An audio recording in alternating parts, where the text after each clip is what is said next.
하나님 말씀 보시겠습니다. 하나님 말씀 데살로니가전서 5장 1절부터 8절입니다. 하나님 말씀은 데살로니가전서 5장 1절부터 8절까지의 말씀.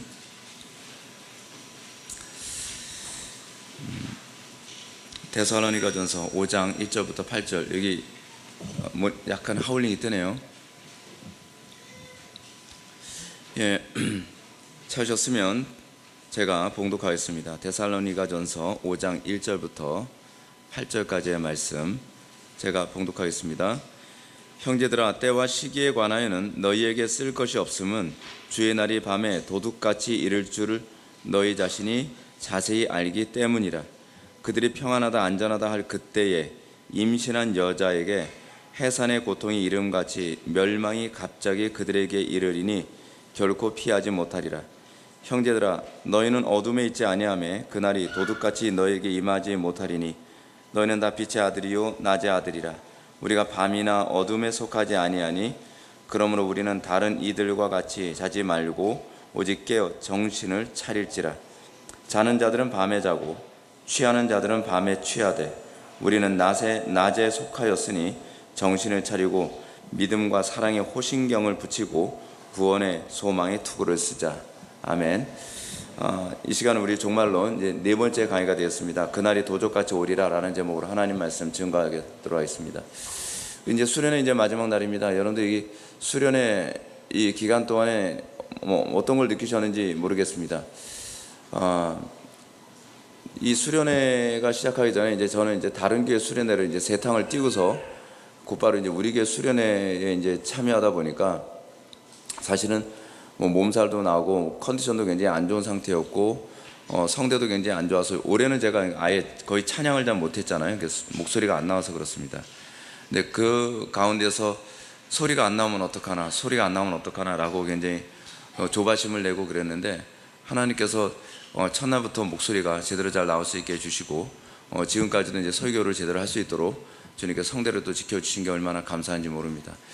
그리고 이제 일기예보 같은 경우에도 우리가 첫째 날부터 비가 올 확률이 80%라고 얘기했는데 우리 교회에 항상 수련회를 하면서 이제 제가 이제 전도사 시절 때서부터 수련회를 인도한 것까지 따지게 되면 대략 한 28년 정도는 제가 이제 수련회를 제가 인도했던 것 같습니다. 근데 수련회를 그렇게 많이 인도했는데도요, 한 번도 실패한 적이 없었습니다.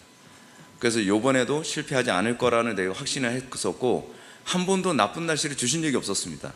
그래서 이번에도 좋은 날씨를 주실 거라고 확신했습니다. 근데 이번에도 기가 막히게 날씨가 참 좋지 않았습니까? 그래서 제가 금지곡으로 비 내리시면 그거 하지 말라고 제가 얘기했는데 이제 저녁 집회 때 했으니까 다행이지. 어저께 저녁 집회 때 하고 나니까 폭우가 쏟아지잖아요. 예, 기가 막힙니다. 그리고 여러분들 우리 교회에서 이제 찬양을 하는 거 여러분들 들으시면서 느끼셨겠지만 저는 굉장히 확신했습니다. 드럼 칠 필요 없고 일렉이나 그렇지 않으면 베이스 그런 전자악기 칠 필요 없다. 그냥 건반과 통기타 하나면 충분하다라고 하는 걸 여러분들이 이번 집회 때 충분히 느꼈을 겁니다. 근데 제가 이렇게 말씀드리는 이유가 있습니다. 저는 찬양에 대한 인식이 다릅니다. 찬양은 내 목소리가 들려야 된다고 생각하는 입장입니다.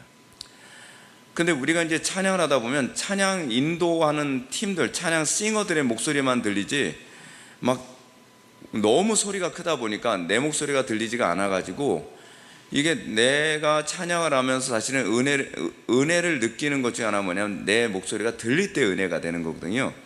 근데 내 목소리가 들리지 않고 찬양팀의 목소리를 들으면서 은혜를 느낀다는 건 이건 약간 좀 문제가 있다고 저는 생각을 했습니다. 근데 이번에도 여러분들 같이 찬양을 하면서 어저께도 많이 느끼셨겠지만 찬양을 하는 가운데 이 아이들의 목소리가 들리고 그리고 내 목소리가 들리고 옆 사람의 목소리가 들리는 이 가운데 안에서 서로가 그 은혜가 어우러져서 이 임재가 충만하게 임하는 게 느껴지지 않습니까? 그러니까 우리가 한국교회 안에서 일어나는 어떤 그 신앙적 현상에 관해서 찬양팀이라든지 이런 것을 할 때 어떤 특별히 인기를 끄는 그런 찬양팀이 이렇게 한다 그러면 무조건 그걸 따라가는 태도는 좀 안 했으면 좋겠다는 생각이 듭니다. 우리 개혁파 이제 교회들이 항상 생각하는 것처럼 개혁된 교회는 항상 개혁되어져야 된다라고 생각을 합니다. 더 성경적일 수 없을까? 더 정확하게 갈 수 없을까라고 하는 걸 고민하면서 개혁할 수 있는 건 또 개혁하고 또 개혁하고 또 개혁해서 점점 더 성경적인 그런 풍토를 조성하고 그것을 확산시키는 태도를 견지하는 것이 개혁파 교회가 추구해야 되는 바가 아닌가라는 생각이 듭니다. 그리고 또 개혁파 교회가 정말 조심해야 되는 것 중 하나 뭐냐면 자기들만의 일종의 이 고정관념이 있어서 열려있지 않는 그런 태도에 관해서도 개혁파 교회가 많이 좀 신중을 해야 되지 않을까라는 그런 생각이 좀 너무 많이 듭니다. 요즘에 와서요. 오늘 마지막 집회 때 설교는 그날이 도적같이 오리라라고 하는 부분을 우리가 이제 살펴보게 될 겁니다. 그날이 도적같이 온다라고 했을 때 그러면 우리는 과연 어떻게 준비해야 되고 우리는 그걸 어떻게 받아들여야 될 것인가에 대해서 우리는 고민하게 됩니다. 고민하게 되는데 제가 이제 항상 하는 얘기가 있죠. 어떤 문제에 접근하는 데 있어서 그 문제를 접근하는 방식은 질문을 정확하게 하는 것입니다. 그러니까 제가 이제 신앙생활하면서 제가 항상 터득했던 중요한 부분이 뭐냐면 성경에 정확한 질문했을 때 성경은 대답을 해줍니다. 근데 성경에 대답해주지 않는 질문을 할 경우에는 성경은 대답하지 않습니다. 그러니까 예를 들어서 칼빈의 기독교 강요 3권에 나왔던 얘기 같은데 3권이니까 2권에 나왔던 얘기 같은데 어떤 소년이 어떤 노인한테 이런 질문을 했다 그러죠. 할아버지, 하나님께서는 우주 만물을 창조하시기 전에 무엇을 하셨나요? 라고 질문을 하니까 그 노인이 나무를 깎고 있다가 나무 막대가지 머리를 뚝 때리면서 이런 얘기 했다 그러죠. 야 이놈아, 너 같은 놈 지옥 보내려고 지옥 만들고 계셨겠지. 그러니까 성경이 우리에게 원하는 질문이 있고요, 성경이 우리에게 질문할 필요가 없는 질문이 있다는 겁니다. 성경은요, 우리가 건전하고 올바른 질문을 할 때 거기에 대답을 해줍니다. 근데 문제가 뭐냐면 주님이 도적같이 오신다라고 하는데, 아니 도적같이 오신다라고 성경이 얘기하는데 그러면 언제 오시냐고 자꾸 물어보면 어떡해요? 그렇지 않습니까? 도적같이 오신다고 했는데 날짜 밝히겠습니까?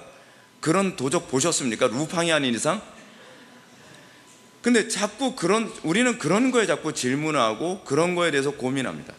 근데 예수님께서 뭐라고 얘기합니까? 그날은 아들도 모른다고 틀림없이 말씀하고 있지 않습니까? 이렇게 말씀하셨습니다. 그날과 그때는 아무도 모르나니 하늘의 천사들도 아들도 모르고 오직 아버지만 아시느니라. 아버지만 아신다. 아들도 모른다. 물론 이 부분에 대해서는 여러분들이 좀 신학적으로 조심스럽게 생각해 볼 필요성이 있습니다. 왜냐하면 성자께서 모른다는 이 개념은 아닙니다. 성부, 성자, 성령 세 분 하나님은 존재와 권세와 영광이 동등하시기 때문에 이분이 이 세 분 중에 어느 한 분도 모른다라고 하는 것은요, 신학적으로 맞지는 않습니다. 만약에 성자가 모른다고 하게 되면은 어떤 문제가 발생하냐면 성자는 전지성에 문제가 생깁니다. 성자의 전지성에 문제가 생기지 않으려면 성자도 이것을 알아야만 합니다. 왜냐하면 그분은, 세 분은 하나의 일체를 이루고 계신 분이시기 때문에 그렇습니다.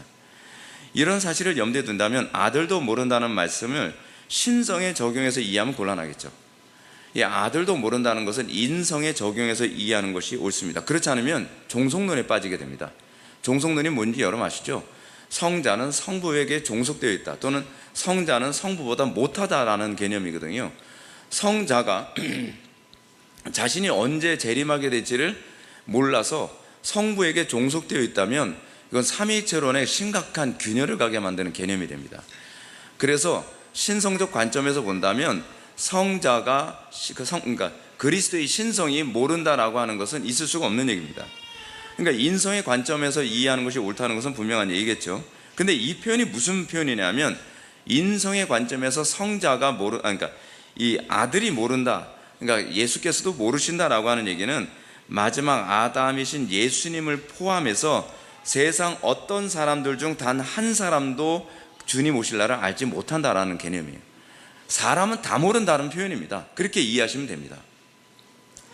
흥미로운 사실은 예수님의 재림 시기에 대한 질문이 주님께서 승천하시기 전에도 또 나왔다는 겁니다.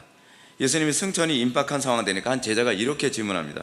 주께서 이스라엘 나라를 회복하심이 이때니까. 돌려가기 하고 있는 거죠. 얘기 안 하시는 것 같으니까 이때입니까? 뭐 이런 식으로 얘기하는 거죠. 근데 이 질문에 대해서 누가가 이 질문을 굳이 또 남겨놨습니다. 여러분 한번 생각해 보십시오. 예수님께서 승천하시기 전에 제자들이 예수님께 이 질문만 했겠습니까? 굉장히 다양한 질문을 했을 겁니다. 오늘도 이제 집회 시작하기 전에 한 지체가 와서 이런 얘기합니다. 목사님, 저 이제 한번 요번에 수련회 끝나면 또 목사님 얼굴 뵈기 힘들 것 같으니까 몇 가지 하면 질문할게요. 짧게는 대답해 주세요. 그래서 몇 가지 질문을 이렇게 하고 갔어요. 그래서 제가 대답해 드렸습니다. 하다못해 사람과 사람과의 관계에서도 이게 한동안 만나기 힘들 것 같다 그러면 질문을 여러 개 던지고 가잖아요. 근데 하물며 이 하늘로 올라가시고 나면 이제 내가 죽을 때까지는 못 뵐 것 같으면 제자들이 예수님께 질문 얼마나 많이 퍼붓겠습니까? 근데 성경은요, 필요한 것만 기록합니다. 근데 그 중에서 딱 하나만 기록을 했어요. 뭘 기록했냐면 주께서 이스라엘 나라를 회복하심이 이때니까 라고 하는 걸 누가가 요거만 기록을 했습니다. 그것은 이스라엘 나라 회복 시기에 대한 질문이 몇 날이 못 되어 성령으로 세례를 받으리라 라는 주님의 예언과 어떤 관련을 맺고 있다는 것을 우리들에게 얘기해 주고 싶어서 그런 겁니다. 그러면 주님의 재림, 이스라엘 나라의 회복, 그리고 성령으로 세례받음, 그러니까 성령의 오심, 이 세 가지가 하나의 중요한 이 일관성이 있는 또는 공통점을 가지고 있다는 얘기입니다. 1차적으로 저는 주님의 재림과 성령의 오심이 거의 같은 의미로 사용되고 있다고 저는 생각을 합니다. 그 이유가 뭐냐면 예수님께서 요한복음 여러분들 14장에 보면 요한복음 14장에서 16장까지가 성령에 관한, 그러니까 파라클레토스, 보혜사 성령에 관해서 예수님께서 말씀하신 부분이거든요. 근데 예수님께서 그 보혜사 성령을 뭐라고 말씀하시냐면 아들의 영이라고 얘기하고 있습니다. 그러니까 이 보혜사 성령은요, 그리스도의 영이에요. 그러면서 예수님께서 뭐라고 얘기하냐면 내가 갔다가 다시 온다 라고까지 얘기하십니다. 그러니까 성령 보내심을 예수님은 뭐라고까지 얘기하세요? 내가 다시 온다는 개념으로까지 얘기하고 있어요. 그래서 여러분들 사도행전에서도 보게 되면은 사도 바울이 소아시아 지역으로 이제 선교를 나와 있을 때 뭐라고 얘기하냐면 성령께서 예수를 바울을 막으셨다, 또는 아들의 영, 예수의 영이 막으셨다, 이런 표현까지 나옵니다.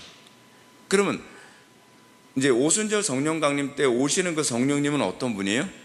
예수의 재림의 또 다른 형태라는 겁니다. 그러니까 성령 오심을 우리는 자꾸 어떻게 생각하냐면 그리스도와 관계없이 이해하려고 하는 경향성이 굉장히 많이 있거든요. 그래서 지금 누가의 기록에서 예수님의 다시 오심에 관한 부분을 성령의 오심과 같은 맥락으로 이해하고 있다는 것을 우리가 볼 수 있습니다.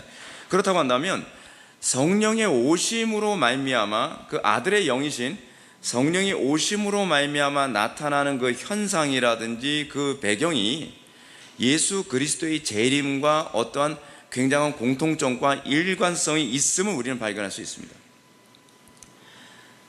자, 이 사실을 그래서 종말의 시작을 알리는 영으로서의 성령입니다. 성령이라는 어떤 분이, 성령의 오심이 뭘 얘기한다고요? 종말을 알리는 시작이에요. 그래서 베드로가 오순절 성령 강림에 대해서 이렇게 설명합니다. 이는 곧 선지자 요엘을 통하여 말씀하신 것이니, 이게 성령 강림에 대해서 얘기하는 거죠. 사도행전 2장에서요. 일렀으되 하나님이 말씀하시기를 말세에, 종말에, 이런 얘기죠. 말세 내가 내 영을 모든 육체에게 부어주리니 너희 자녀들은 예언할 것이요 너희 젊은이들은 환상을 보고 너희 늙은이들은 꿈을 꾸리라. 그때 내가 내 영을 내 남종과 여종에게 부어주리니 그들이 예언할 것이요 또 내가 위로 하늘에서는 기사를 아래로 땅에서는 징조를 베풀리니 곧 피와 불과 연기로다 라고 가르치고 있습니다.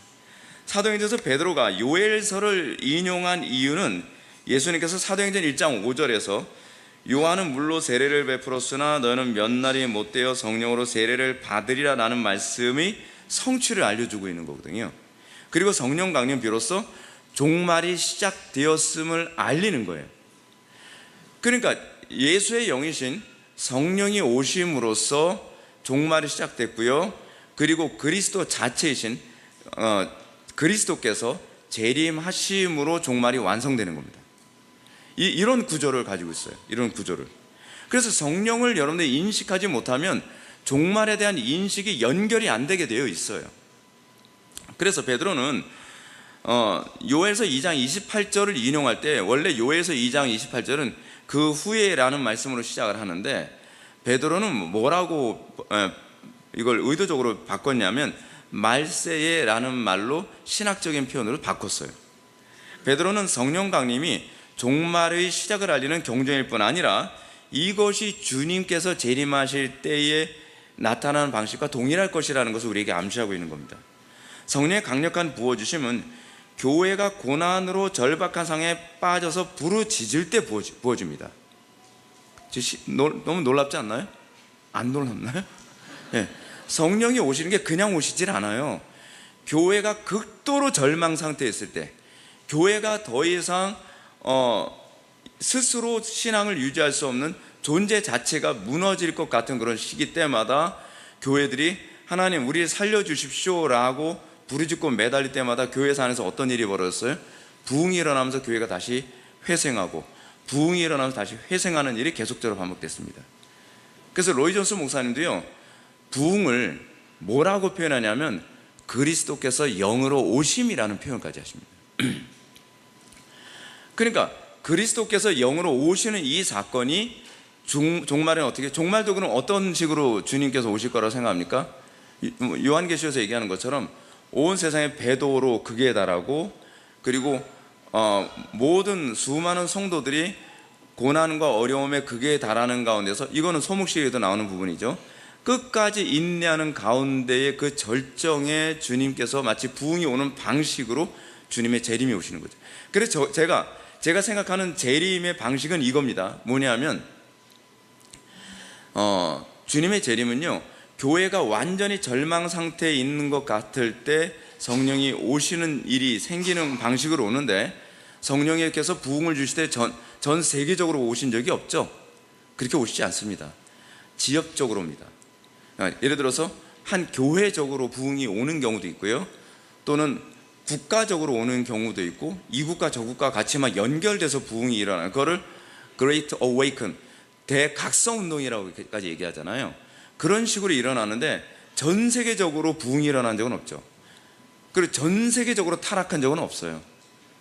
근데 주님이 재림하실 때에 관해서 성경이 가르치는 방식은 뭐냐면, 이것이 전 세계적인 타락과 연결되어지면서 전 세계에는 모든 성도들, 그러니까 주님의 택함 받은 성도들이 더 이상 믿음 지키는데 한계를 느끼고 고통을 느끼면서 하나님 살려주십시오, 우리에게 은혜를 베풀어 주십시오 라고 하는 부분이 이제 전 세계적으로 하나님께서 역사하시는 방식인데, 그것이 전 세계적인 부흥 아니면 주님의 재림으로 이렇게 보는 것이 이 오순절 성령 강림 사건 이후에 성령 오심이라는 관점에서 봤을 때 우리가 쉽게 볼 수 있죠.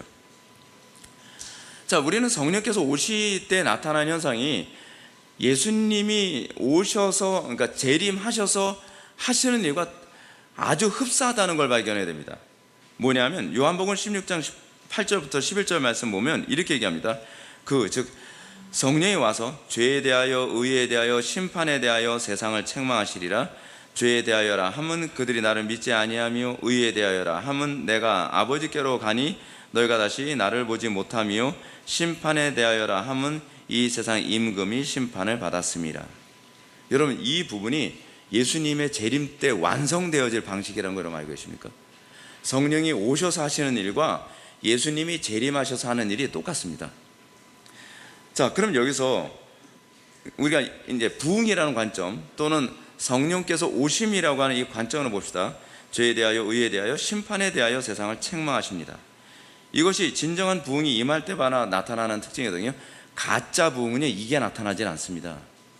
가짜 부흥은요, 그냥 사람들 방방 뜨게 만들고 뭐 은사 나타난다 그러고 장풍 쏜다 그러고 뭐 환상 봤다 그러고 막 그러는데, 문제가 뭐냐면 죄에 대하여 의에 대하여 심판에 대하여 세상을 책망하는 일이 나타나질 않아요. 그것이 참 부흥과 가짜 부흥을 분별하는 시금석이거든요. 그러면 여기서 한번 봅시다. 죄에 대한 책망은 도대체 뭘 얘기하는 것인가? 그냥 제가 주석적 개념으로 그냥 말씀드릴게요. 그리스도를 믿지 않는 불신앙이 책망을 받는다는 거예요.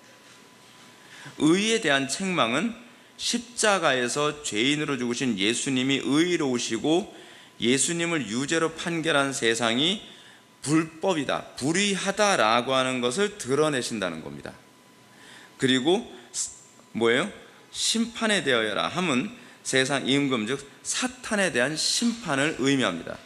그래서 부흥이 오게 되어지면 죄에 대해서, 의에 대해서, 그리고 심판에 대해서 책망을 받게 되는 현상이 나타난다는 것이죠. 그래서 이 성령 강림이나 부흥이 임할 때마다 사탄의 견관지는 무너집니다. 그래서 갇힌 자가 자유케 되어지고 눈먼 자가 다시 보게 되어지고 포로된 자가 자유케 되는 역사가 나타나게 됩니다.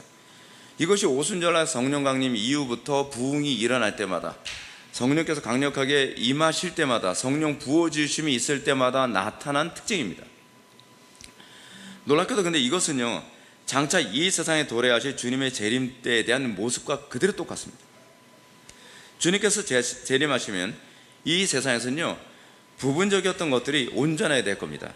지금 우리가 마치 동거울, 그 동으로 만든 거울을 보는 것처럼 희미하던 것이 주님이 재림하시면 이것이 선명해지게 될 겁니다.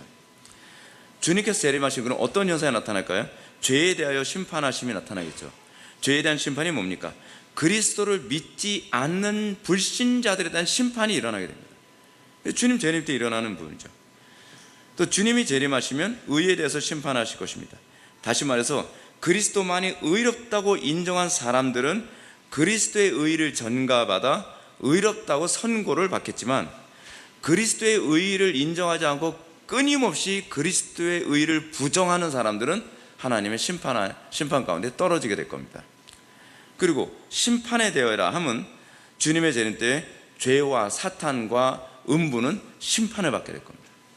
죄와 사망은 심판을 받게 되겠죠. 그것이 주님 재림 때 일어나는 일과 똑같습니다. 여기서 제가 강조하고 싶은 것은 부흥의 때와 시기는 아무도 예측할 수 없지만 주님께서는요, 이 부흥의 때와 시기를 알 수 없는 것처럼 주님의 재림 때도 알 수 없다는 개념입니다. 로이 존스 목사님 같은 분들 뿐만 아니라 이 영적 대각성 운동의 주인공이었던 그분들은 항상 이런 얘기합니다. 부흥은 마치 시즌과 같다. 부흥은 언제 어떻게 올지 모른다. 그리고 부흥은 우리가 조작해낼 수 없다. 그게 정말 맞는 얘기입니다. 왜냐하면 주님 오실 날을 우리가 땡길 수도 없고 주님 오시는 날을 우리가 조작해낼 수 없는 것과 똑같습니다. 부흥은요, 하나님 주권입니다. 언제 부흥이 올지는 하나님께서 당신의 뜻하신 때 마치 도적같이 부흥이 임합니다. 우리가 알 수가 없어요. 근데 부흥이 오는 때에 대한 징조 같은 건 하나님께서 보여주시기도 하시죠. 그래서 우리는 부흥의 때와 시기에 대해서는 알 필요가 없습니다. 알 수도 없습니다. 근데 부흥은요, 하나님께서 부어주시는 방식은 어떤 방식이냐는 항상 동일합니다. 제가 이제 부흥을 소위 3번을 경험을 했었는데, 그 부흥이 임할 때마다 나타났던 현상이 이과 굉장히 동일했던 부분이었습니다.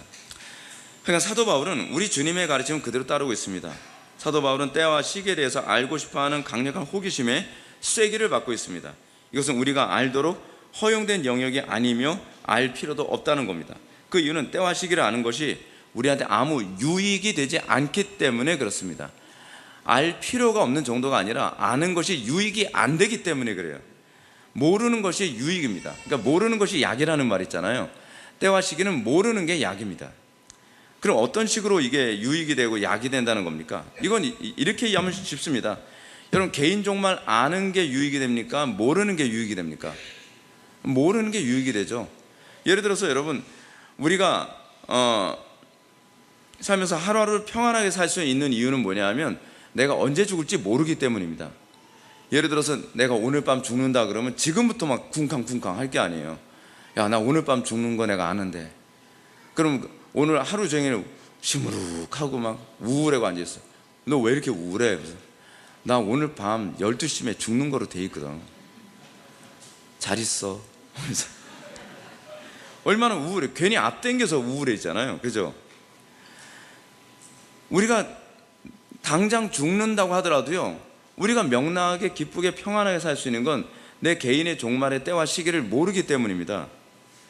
우리가 개인의 종말을 알게 된다면요, 또 어떤 문제가 생기냐면 하나님을 두려워하지 않습니다. 왜냐하면 앞으로 내가 죽을 날이 한 50년 후라고 생각합시다. 그럼 온갖 못된 짓 다 하고 돌아다닐 겁니다. 안 죽어, 나 안 죽게 되어 있어. 내가 죽는 날이 50년 후거든. 그러니까 내가 무슨 짓 해도 안 죽어. 그러니까 인간이 교만함과 완악함과 강팍함의 근원으로 이렇게 살게 되었어요. 우리가 항상 두려워하는 이유가 뭡니까? 나 이러다 죽으면 지옥 갈까 천국 갈까? 그런 것 때문에 우리가 말이나 행동 하나하나를 더 조심하고 신중하고 하루하루를 성실하게 살아가게 되는 것 아닙니까? 내가 50년 후에 죽는다고 생각을 하면 지금 좀 더 놀자, 나 뭐 시간 많은데 뭐 이렇게 되는 건 아니겠습니까? 그러면서 세월도 낭비하게 되고요, 멀지 않았다고 생각하니까 또 반면에 또 내가 죽을 날이 멀지 않았다, 며칠 안 남았다, 그러면 그냥 미리 앞당겨서 낙심과 공포와 자포자기를 하면서 방탕하게 살게 되잖아요. 여러분, 그거 잘 보여주는 게 지구 종말에 관한 영화 같은 거 나오잖아요.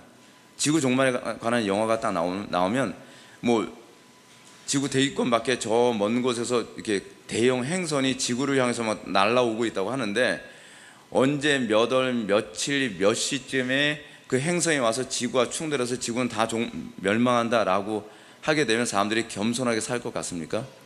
대혼란이 일어나죠. 그래서 내가 못했던 죄는 다 짓고 살자, 그렇게 될 거라고 하는 식의 영화들이 굉장히 많이 나오지 않습니까? 그래서 하나님께서 인간의 타락한 본성을 알기 때문에 때와 시기를 안 가르쳐 주시는 겁니다. 그런데도 불구하고 사이비 이단 같은 데서 때와 시기 가르쳐 준다 그러면 또 거기 또 달려가요.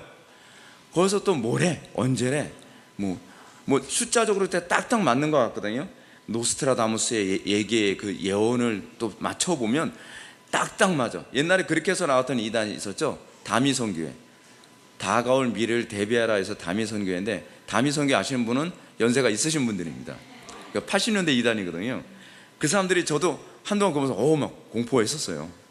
그때 저도 어렸을 때니까 막 그러면서 뭐 노스트라다무스의 뭐 예언까지 뭐 갖다 붙이고, 그래서 펄시콜렛 박사가 또 나와서 뭐 하나님께서 얘기해 주셨다나, 그러면서 사람들이 뭐예요?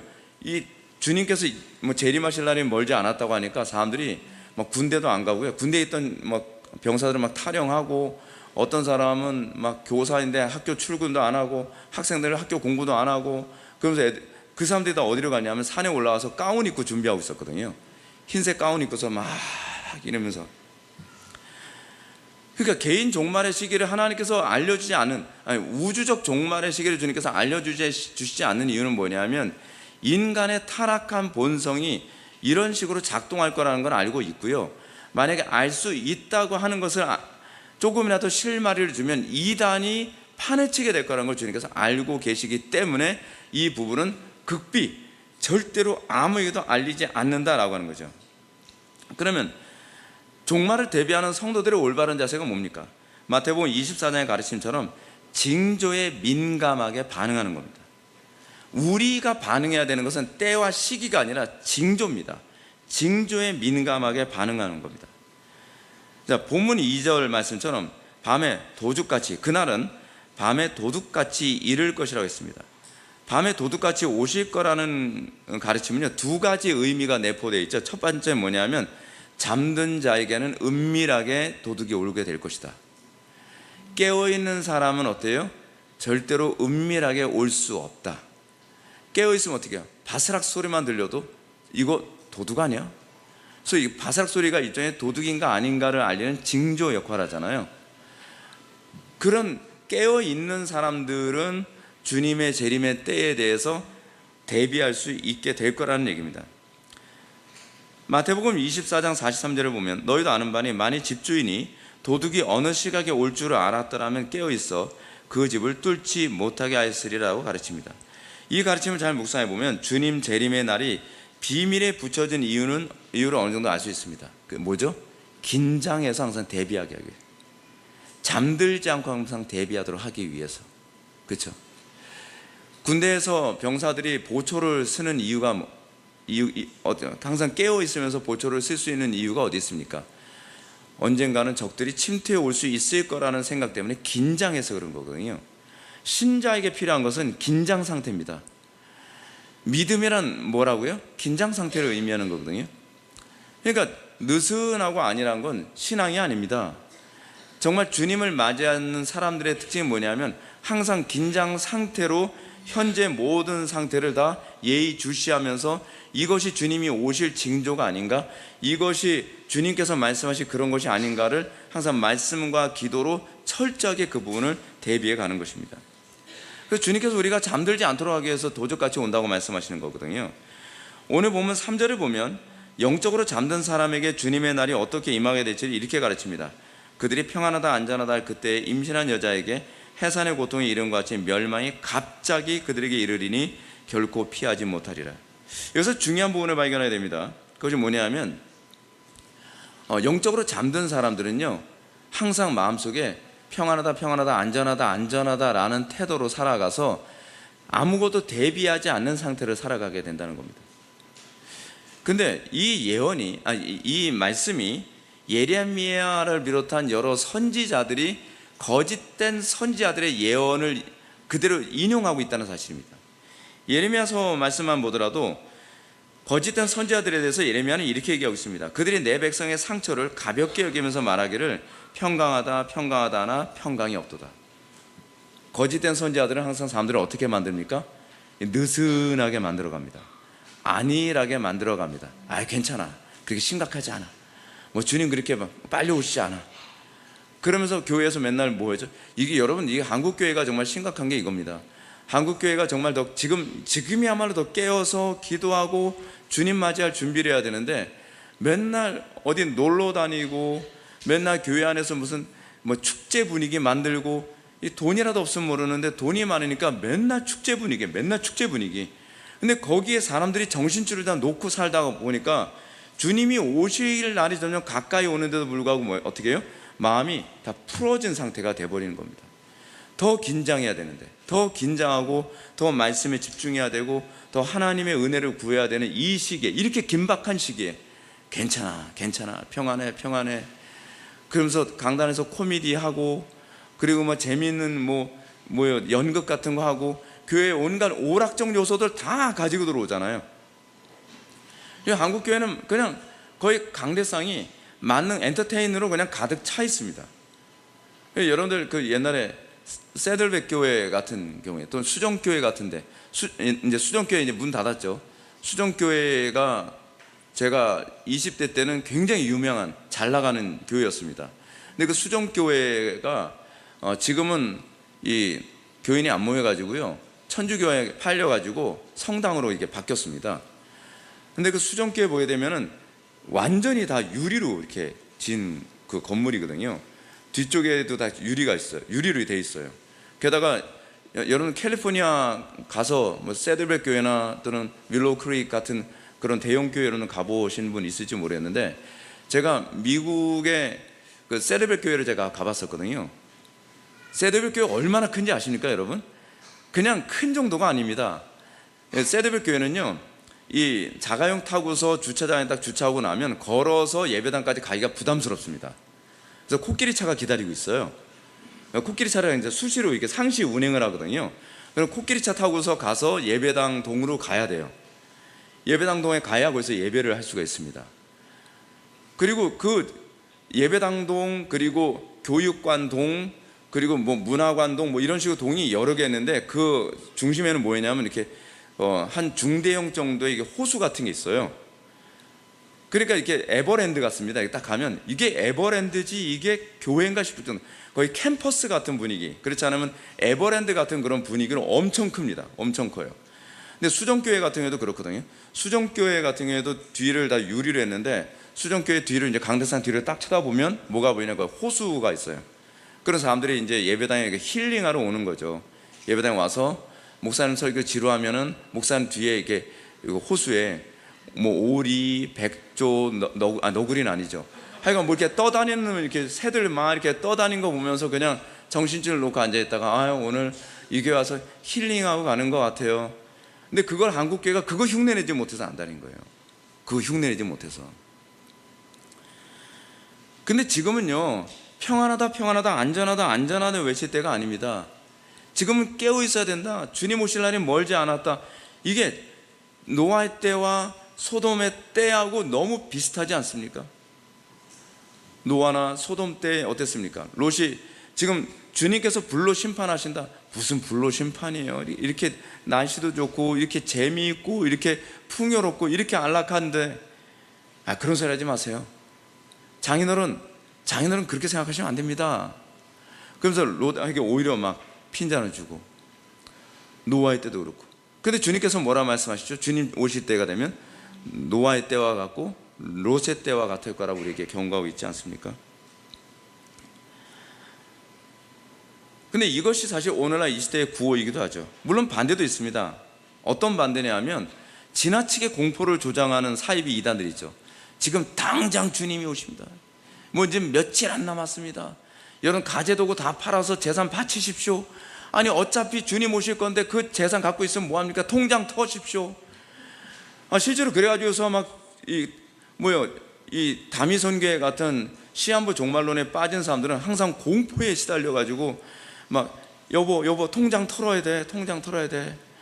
막 일가 친척들 주변 사람들 만난 사람들마다 막 전화해가면서 주님 곧 오신대, 오시면 어떻게 할 거야?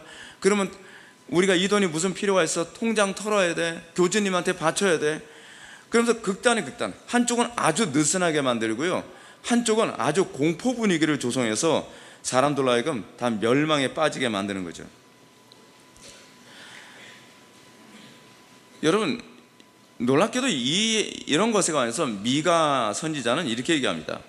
내 백성을 유혹하는 선지자들은 이에 물을 것이면 평강을 외치나 그 입에 무엇을 채워주지 않은 자에게는 전쟁을 준비하는도다. 똑같지 않습니까? 얼마나 표현이 절묘한지 모릅니다. 이에 물고 있을 것을 주면 평강을 외치는데, 이걸 채워주지 않으면, 이에 물고 있을 것을 채우지 않으면 전쟁을 선포해서 사람들한테 공포를 조장한다는 거예요. 이게 거짓 선지자들이 하는 일이죠. 자, 그렇다고 해서 주님 재림에 대해 아무것도 감지할 수 없는가? 그러니까 여러분 이렇습니다. 제가 분명히 말씀드리지만 주님 재림날을 맞춘다는 것은요, 희망 고문이거나 그렇지 않으면 공포 유발 둘 중에 하나입니다. 이거 다 거짓말입니다. 예수님은 분명히 그때와 시기는 아무도 알 수 없고 아무에게도 알려주지 않는다고 말씀하셨습니다. 그렇다고 해서 주님의 재림에 대해서 아무것도 감지할 수 없는 게 아니라 그랬죠. 성경에 가르치는 감지할 수 있는 것은 이겁니다. 첫째, 세상에 취해서 사는 사람들은 아무것도 감지하지 못할 것이다. 둘째, 영적으로 깨어있는 사람에게는 결코 그날이 도적같이 임하지 못할 것이다. 자꾸 그날과 그 시에 대해서 알려고 하면 그 사람들은 오히려 미혹에 당하고 그때 갑자기 도적같이 임하게 될 겁니다. 마치 이런 거죠. 여러분 사탄은 얼마나 교활한지 아십니까? 예를 들어서 주님이 재림하실 날이 지금 2025년 오늘 8월 며칠 할까요? 8월 31일이라고 합시다. 근데 사탄은요 아주 영리해가지고 8월 15일쯤에 막 주님 재림에 대해서 막 얘기해서 사람들 다 실망시키고, 그래서 아무도 대비하지 못하게 만들고 그거에 대해서 불신하게 만들면 얼마 후에 주님 재림하시는.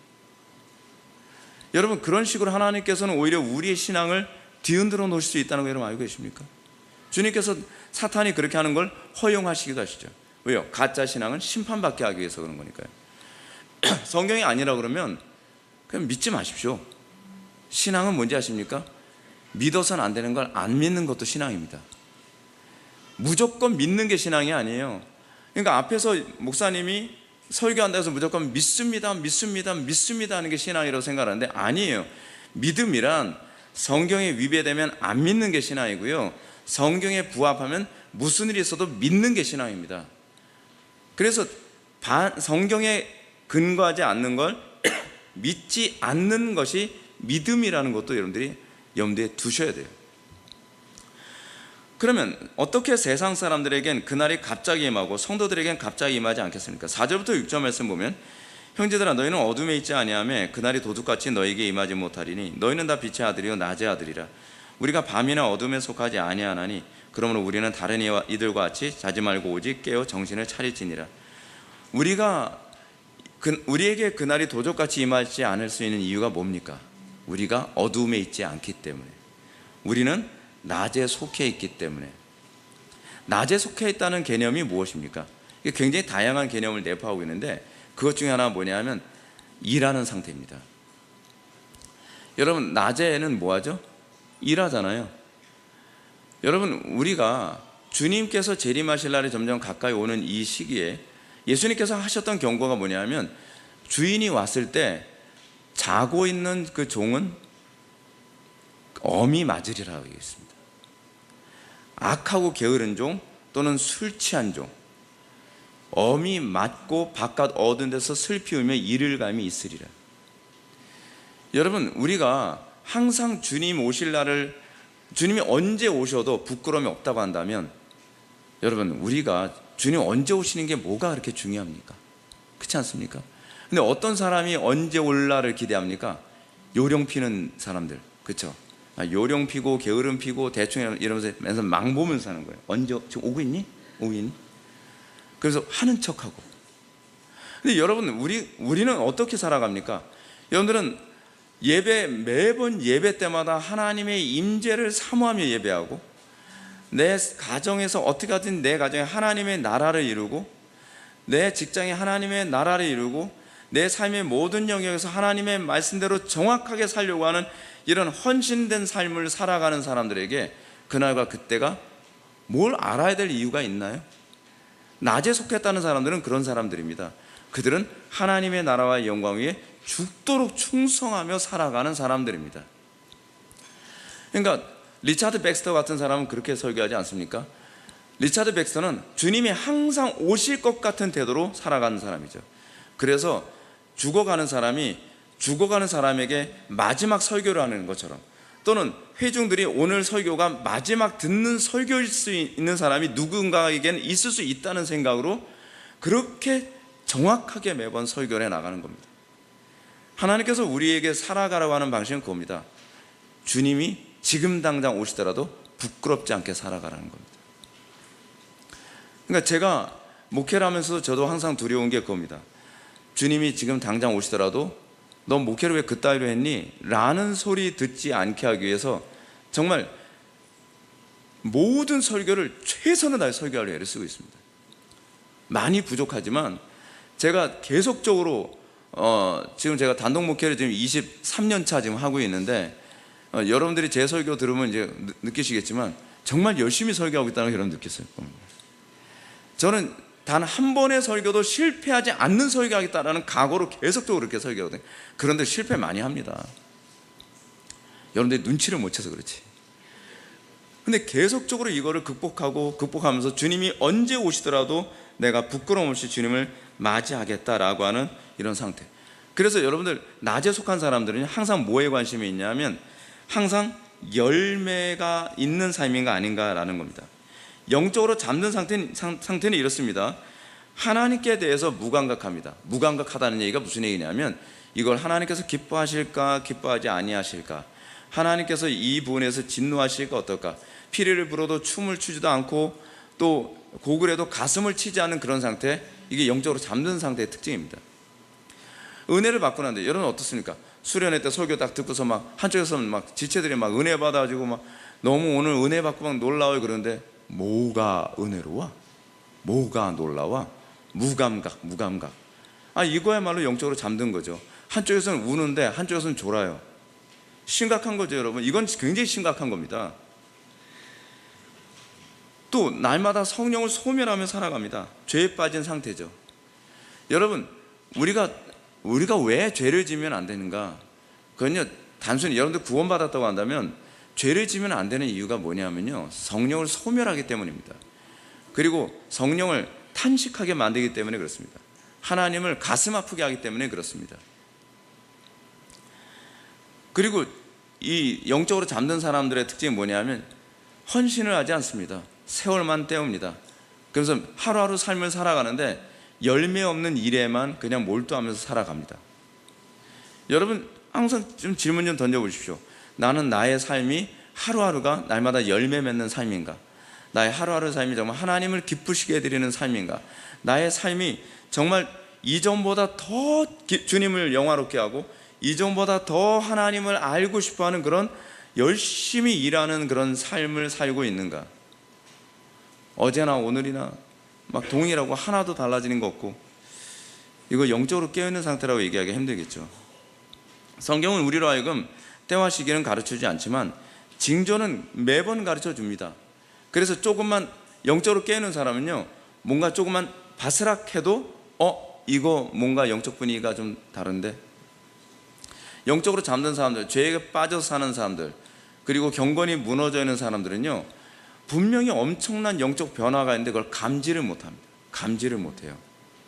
이걸 왜 감지를 못할까? 저는 가끔가다 그런 부분에서 굉장히 놀라울 때가 되게 많이 있습니다. 아니, 이렇게 선명하게 나타나는데 이게 감지가 안 되나?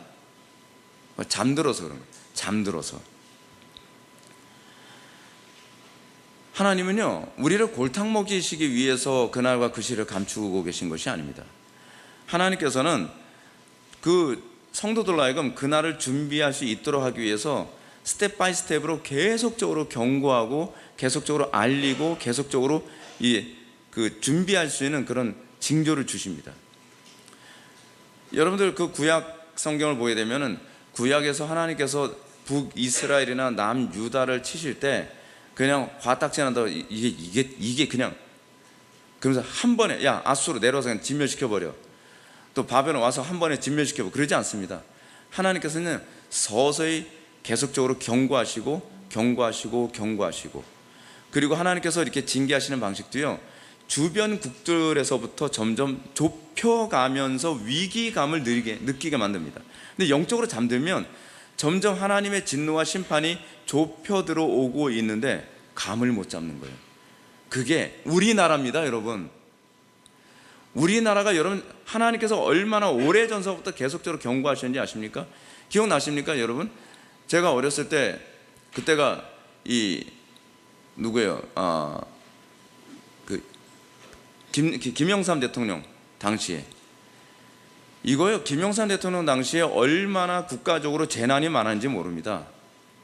여러분 기억하시겠지만 삼풍백화점 기억나십니까? 삼풍백화점 무너져가지고서 진짜 난리도 아니었습니다.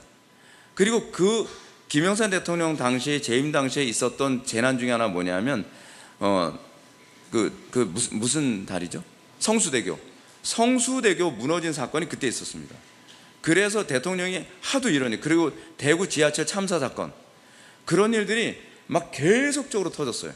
그래서 대통령 때문에 나온 그 유행어가 있잖아요. 우째 이런 일이 계속적으로 발생하니까 우째 이런 일이가 이게 일종의 유행어가 될 정도였어요. 근데 하나님께서 계속적으로 경고 하는데 어떻게 해요? 교회는 더 타락하고, 교회는 더 놀자판이고, 교회는 더 샴페인 터뜨리고, 회개할 생각은 하지 않고 하나님께서 그렇게 경고하시는데도 점점 상태 나빠지고, 그러다 지금 어디까지 갔어요? WCC, WEA, 로잔 막 하면서 종교 통합까지 계속 가고 있어요. 정신 못 차리고 있는 거죠. 정신 못 차리고 있는 겁니다. 하나님께서 정말 오래 참으셨습니다. 하나님께서요, 진짜 30년 넘게 계속적으로 좁혀가면서 경고하시고, 좁혀가면서 경고하시고, 좁혀가면서 경고하시고, 그러면서 IMF 터졌죠. IMF 터져서 얼마나 위기였습니까?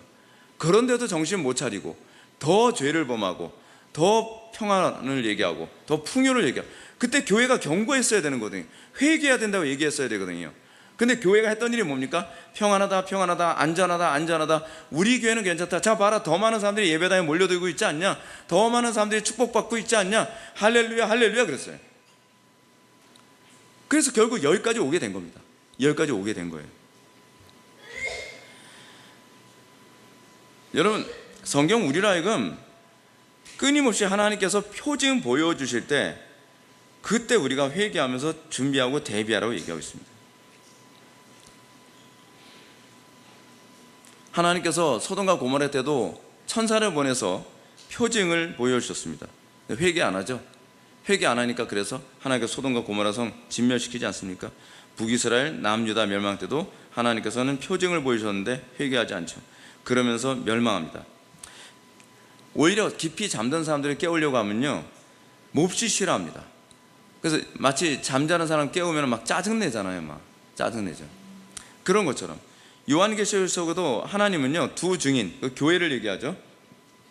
증거하는 교회를 통해서 때와 시기를 감지할 수 있도록 계속 표징을 얘기하고 계속 징계를 얘기하고 예언을 하는데, 거짓 선지자들 말만 듣지 참 선지자의 말은 듣지 않으면서 어떻게 두 증인들을 죽이는 얘기가 거기서 나오지 않습니까? 마태복음 24장을 보아도 주님은 때와 시기에 대해서는 한마디도 말씀하지 않으셨지만 세상 끝에는 무슨 징조가 있을 것이다 라고 하는 걸 말씀하셨습니다. 그럼 어떤 징조인가? 첫째, 난리와 난리 소문이 만연할 때 많은 미혹이 있을 것이다. 미혹이요 난리와 난리하고 같이 갑니다. 왜냐하면 난리와 난리, 전쟁의 소문 뭐 이런 거 있잖아요. 그러니까 난리와 난리 소문이 많이 일어나면 사람들이 불안하니까 어디에 자꾸 기댑니까? 이게 뭔가 소망을 주는 얘기에 자꾸 귀를 기울이면서 미혹이 점점 확산이 됩니다. 근데 이것이 징조라는 거예요. 이게 징조라는 겁니다. 그러니까 미혹이 확산되어지고 있고 난리 때문에 미혹이 확산될 때 이게 징조다. 우리는 거기서 눈치를 딱 채야 됩니다. 두 번째, 전 세계적인 전쟁과 기근과 지진에 관해서 얘기하고 있습니다. 요즘 보십시오. 전 세계적으로 이렇게 전쟁 소문 많이 들어본 적이 있나요? 전 세계, 그러니까 예를 들어서 뭐 전염병도 한번 딱 생기면 전 세계적으로 일어납니다. 난리가 일어나도 전 세계적으로 일어납니다. 지진, 뭐 가뭄, 뭐 자연재앙 여러분들 이번에 중국 자연재앙 얘기 여러분 보셨나요? 하늘에서 우박이 떨어지는데요. 이제 진짜 야구공만한 우박이 떨어지는 거예요. 야구공만한.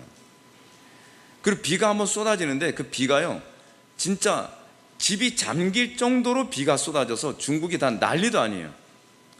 거기다가 한쪽은 가물고 햇빛이 쨍쨍 내렸자는데 어느 정도냐면요, 아스팔트를 밟으면 슬리퍼가 녹아가지고 아스팔트 그 슬리퍼를 뛰면 쭉 늘어나요. 개들을 아스팔트에 던지면 춤을 춰요. 왠지 아시죠? 발이 뜨거워서. 이리 튀겨지. 난리도 아닙니다. 난리도 아니에요. 너무 뜨거워서 막 사람들이 막 죽어나가고, 계란을 떨어뜨리면 계란이 금방 익어버리고. 그럴 때 우리는 뭐예요? 주님 오실 때가 좀 가까이 왔구나, 멀지 않았구나. 세 번째 뭡니까? 가장 핵심적이죠. 교회에 대한 박해입니다. 전 세계적으로 여러분 교회에 대한 박해가 어떤 식으로 나타나죠? 차별금지법. 그렇죠? 차별금지법 통과된 나라들은요 아예 서서, 예를 들어서 낙태 시술소 앞에서, 어떤 영국에서 있는 일이죠, 가만히 그냥 눈 감고 서 있기만 해도 경찰에서 잡아갑니다. 영국에서는 좀 그래요. 당신 기도했죠? 아니 내가 마음으로 기도하는 것도 안 됩니까? 안 돼. 얘 체포해 가. 여러분 그게 영국입니다. 영국이 그렇게 됐어요. 영국뿐입니까? 영국뿐만 아니라 캐나다도 그렇고, 소위 기독교를 표방한다고 하는 국가들이 다 지금 예수를 믿는, 오히려 성경이 금서가 돼가고 있습니다. 그런 소위 기독교 국가라고 하는 나라 안에서요. 그리고 오히려 이슬람에 대해서 나쁘게 얘기하게 되면 그 사람들이 체포해 가거나, 오히려 무슬림이 와서 그 사람 목을 잘라가도 무슬림은 용서해주고 그 사람은 오히려 죄인 취급을 하는 그런 상태. 전세가 지금 기독교에 대한 박해가 아주 조직적이고 정치적으로 전 세계적으로 일어나고 있습니다. 그런데 보십시오. 사람들 감지도 못합니다. 여러분 지금 우리나라 안에서 이제 일어나는 거 보면 그렇지 않나요? 차별금지법을 통해 통과시키면 대한민국에서 기독교는 씨가 마르거든요. 이건 전 세계 어디서든지 다 일어난 일입니다. 근데 이런 얘기를 한 거 보면 저는 정신머리가 어떻게 됐는가 좀 생각이 드는 게 뭐냐면, 차별금지법은 반대하는데 그 정당은 자기는 존중한대요. 어떻게 생각이 이렇게 뇌가 두 개가 따로 돌아가는 것 같아요. 아니 그 정당을 존중하면 차별금지법이 통과된다니까요. 통과되면 안 되죠. 그럼 그 정당, 그런데 난 그 정당은 존중해요. 아니 그 정당을 존중하면 안 된다니까요. 그럼 차별금지법 통과되면 안 되죠. 차별금지법 통과되면 안 되죠. 근데 그 정당은 난 존중해요. 아니 왜 이게 모순인지를 모르나요? 아니 이걸 모순이라고 인지를 못해요. 왜요? 이게 영적으로 잠들어서 그래요. 여러분 이거는요 설득으로 되는 문제가 아니라 영적으로 잠들어서 그런 겁니다. 기독교인인데 그래요. 기독교인인데. 요즘 교회 안에서도 보게 되면 보십시오. 마르크스주의가 유물론이라는 건 동의하고 그거는 반대하는데, 자기는 좌파 사상은 동의한대요. 아니 그게 어떻게 가치가 있는지는 이해를 못하겠어요. 제 머리로는. 아니 마르크스주의가 유물론 사상이랄까요? 무신론 사상이에요. 무신론 사상, 마르크스주의, 유물론 안 되죠. 그런데 저는 좌파는 동의합니다. 아니 그게 어떻게 동의되냐고요. 아니 저는 그게 이해가 안 되는 거예요. 이해가. 그러면서 이렇게 그 이유는 개혁적이기 때문에 그렇대요. 그런데 그건 개혁적인 것이 아니라 그건 혁명적인 겁니다. 개혁파가 개혁을 추구한다는 것과 혁명을 추구한다는 건 다른 얘기입니다. 근데 이것에 대해서 혼돈을 느끼고 있어요. 혼돈을요. 여러분 근데요, 이것 또한 징조입니다. 교회들에게서 이런 현상이 나타나는 것 또한 징조입니다. 네 번째로 징조 중에 하나는 뭐냐면 거짓 선지자들이 많이 일어나 사람들을 미혹하게 될 거라는 사실입니다. 이 부분은 우리가 어저께 저녁 집회 때 여러분 설교했던 거 기억하시겠지만 정치와 결탁된 종교 지도자들에 의해서 더 많이 유발되게 될 겁니다. 이거는 초대교회 때서부터도 계속적으로 일어났던 일이고요. 그리고 사도행전에서도 여러분 보면 많이 나타나잖아요. 그리고 이것은요, 이 종교개혁 당시에도 또는 중세시대 때 로마 가톨릭 같은 경우에도 이거 다 연결됩니다. 중세시대 때 로마 가톨릭의 문제가 뭐였죠? 정치와 종교가 하나로 규합이 됐잖아요. 근데 규합이 돼서 어떻게 한 거예요? 프로테스탄트 교회를 박해하는 데 힘썼잖아요. 그러니까 어느 시대든지 항상 참 교회를 박해하는데 정치와 거짓된 종교는요, 배도한 교회들은 같이 결탁이 됩니다. 같이 결탁이 돼서 참된 교회들을 정치적인 방식으로 박해를 하죠. 그것이 로마 가톨릭 때도 그랬고요, 그리고 종교개혁 때도 그랬고요, 그 이후에도 그렇고 지금도 그렇잖아요. 지금도. 그 다섯 번째는 이겁니다. 전 세계적인 배도입니다. 전 세계적인 배도 지금 일어나고 있잖아요. 전 세계적으로 WCC가 전 세계적으로 지금 활기를 피고 있고, 로잔, WA. 근데 안타까운 건 이거를, 여러분 WCC가 우리나라에서 부산총회 일어나기 전에 거의 숨 넘어갈 뻔했다는 거 여러분 알고 계십니까? 직원들 월급도 줄 수 없을 정도로 이 WCC가 더 이상 맥락을 유지할 수 없는 상태였어요. 근데 이 WCC가 어떻게 다시 부활했냐면 우리나라에서 부산총회 하면서요, 여러분들 이름만 대면 잘 아는 우리나라의 초대형 교회, 그 교회에서 몇십억을 거기다 돈을 지원해 주면서 그 기사회생 시킨 겁니다. 다시 살아났어요. 로잔 대회도 죽을 뻔한 상태에 있는 걸 대형 교회가 엄청난 돈을 들여서 다시 기사회생 시킨 겁니다. WEA도 거의 문 닫을 지경이거든요. 근데 이번에 WEA도 다시 그렇게 기사회생 시켜서 전 세계의 배도를 주도하는 데 중요한 역할을 한 것이 대한민국 교회가 돼버린 거예요. 돈이 많아가지고, 돈이 많아서. 그놈의 돈이라도 없다면 괜찮은데 너무 돈이 많다 보니까 이 많은 돈 가지고 배도하는데 앞장서고 있는 것이 한국 교회의 모습이에요. 그러니 여러분, 하나님께서 우리나라 경제를 치시지 않으시겠습니까? 여러분 지금 요번에 트럼프 통해서 경제 제재 이제 들어가기 시작하죠. 저는 이거는 단순히 현 정권의 문제라고 생각하지 않습니다. 하나님께서는 그 현 정권은 수단으로 사용하시는 거고요.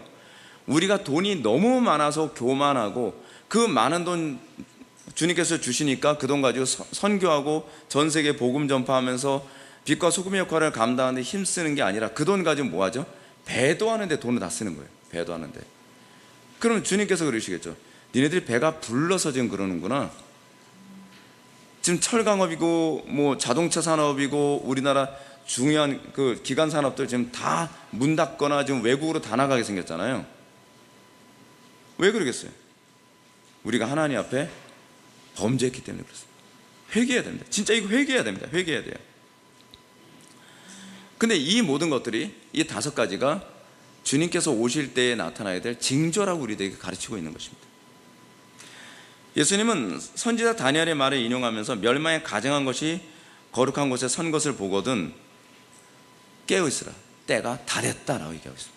지금 멸망에 가증한 것이 거룩한 곳에 선 것을 보게 되죠. 천주교로부터 우리가 종교 개혁을 해서 간신히 살려놨는데 이 후배들이 지금 어떻게 하고 있어요? 로마 가톨릭 돌아가자. 지금 그 짓 하고 있는 건 아니겠습니까? WE가 그거거든요. 천주교하고 다시 손잡자. 지금 그거 하고 있는 겁니다. 무엇보다도 주님은 종말의 때를 준비하는 태도로 너희가 도망하는 일이 겨울이나 안식일에 되지 않도록 기도하라고 경고하고 계십니다. 자, 여러분들 이거 염두에 두셔야만 합니다. 점점 배도의 시대가 가까이 오잖아요. 여러분들은 주님이 지금 딱 도래하신다고 할 때 컨디션 좋습니까? 영적 컨디션? 영적 컨디션 잘 준비되어 있나요? 여러분들의 영적 컨디션이 안식일이나 그렇지 않으면 겨울 상태 아닌가요? 하나님 지금 오시면 안 돼요. 저 지금 영적 컨디션 최악이거든요. 제가 지금 죄도 제대로 끊지 못하고 있고요. 전 게으르고요. 요즘 맨날 스마트폰만 보고 있고 막 죄 가운데 살고 있고 주님하고 요즘 통화 안 한 지도 오래됐고 설교 들어도 한쪽 귀로 들으면 한쪽 귀로 그냥 없어져 버리고 성경 읽어도 머릿속에 남는 거 하나도 없고 저 컨디션 최악인데 지금 오시면 안 돼요. 지금 오시면 안 돼요. 근데 개인 사정 봐주십니까? 주님이 개인적으로 오시는 거 아니잖아요. 한번 딱 오면 끝나는 거예요, 여러분. 주님이 나한테 맞춰주시길 바라는 것이 아니라 여러분들이 주님 오실 때에 내가 최상의 영적 컨디션 상태로 주님을 맞이할 수 있도록 이를 악물고 경건에 힘쓰고 기도에 힘써야만 합니다. 특히 목회자들은 어떻게 해야 됩니까? 성도들이 주님의 날에 가까이 올수록 환난과 박해가 극심해질 터인데 이런 징조가 보일수록 성도들을 어떻게 하게 만들어야 돼요? 기도에 힘쓰도록, 거룩의 경건에 힘쓰도록, 예배에 힘쓰도록, 모이게 힘쓰도록 만들어야만 합니다. 근데 점점 어떻게 해요? 제가 부교육자 생활하면서 많이 느낀 건데요, 제가 전임을 안 맡은 이유가 뭐냐면 기도 생활을 못하기 때문에 안 한 거예요. 새벽에 기도하려고 하면 새벽에 차량 운전하라 그러죠. 밤에 좀 기도하려고 그러면 하루 종일 혹사시켜가지고 피곤해서 기도할 수가 없죠. 전 체력이 좀 약한 편이거든요. 제가 약간 부실해요. 근데 제가 머릿속으로 딱 생각했을 때 나 전임을 했다가는 내 경건 다 무너지고 내 영혼 죽게 생겼다. 그래서 저는 무조건 페이 얼마 못 받아도 그냥 파트타임만 제가 사역을 했거든요. 파트타임 사역하면서 제가 진짜 페이를 제일 많이 받았던 게 53만 원이잖아요. 그거 가지고 교통비하고 애들 밥 사주고 하다 보면 다 날라가거든요. 11조하고 감사한 거하고 뭐하고입니다. 근데 그 가운데서 이걸 선택한 이유가 그거죠. 기도 시간 확보하겠어요. 내 경건을 지켜내기 위해서. 근데 파트타임인데 담임 목사님이 차량 운전하래요. 차량 운전 한번 하기 시작하면 내 기도 시간 다 뺏길 텐데. 그래서 저 운전할 줄 모르는데요. 박박 우겼어요. 그래서 아니 면허 있다고. 면허는 있는데요, 장롱 면허입니다. 녹색 면허예요. 그래도 배우래요. 배우러 나갔다 사고 냈거든요. 다시는 안 시켜요. 다시는. 다행이다. 의도한 건 아니었는데. 그래서 이제 어떻게 하든지 기도 시간을 확보하기 위해서 모든 방법을 다 사용하는 거예요. 모든 방법을 다 사용해요. 왜? 그렇지 않으면 죽는 거예요. 여러분, 죽는 거예요. 그 정도로 여러분들 독해야만 합니다. 주님 오시는 날에 가까이 올수록 우리가 끝까지 인내할 수 있는 방법 중에 하나는 뭐냐면요, 경건의 모든 수단을 할 수 있는 한 최대한 사용해야 돼요. 은혜의 방편을 최대한 다 사용할 수 있어야 돼요. 그리고 교회는 그 은혜의 방편을 최대한 많이 누릴 수 있도록 모든 조건을 성도들에게 최대한 제공해야만 합니다.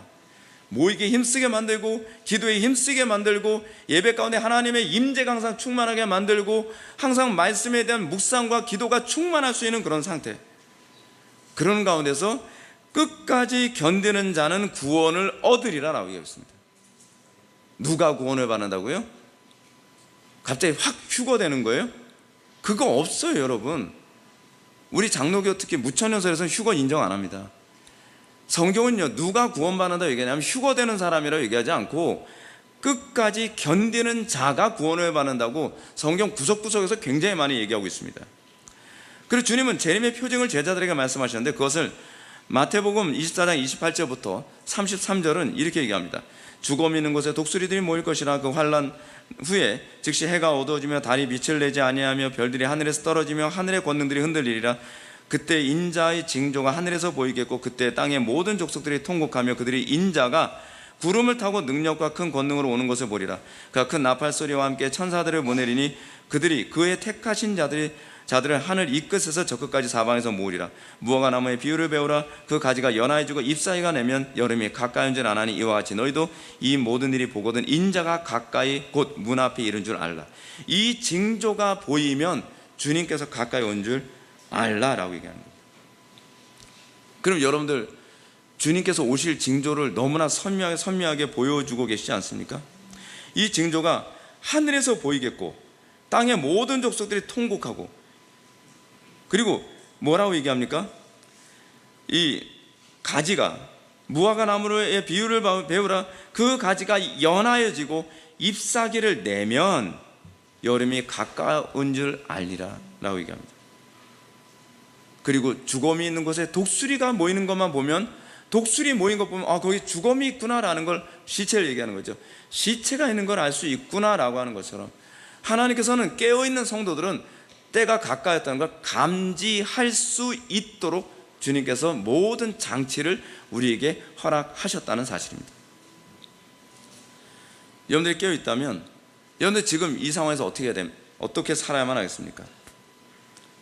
제가 몇 가지만 정리해서 말씀을 마치겠습니다. 쉬지 말고 기도하십시오.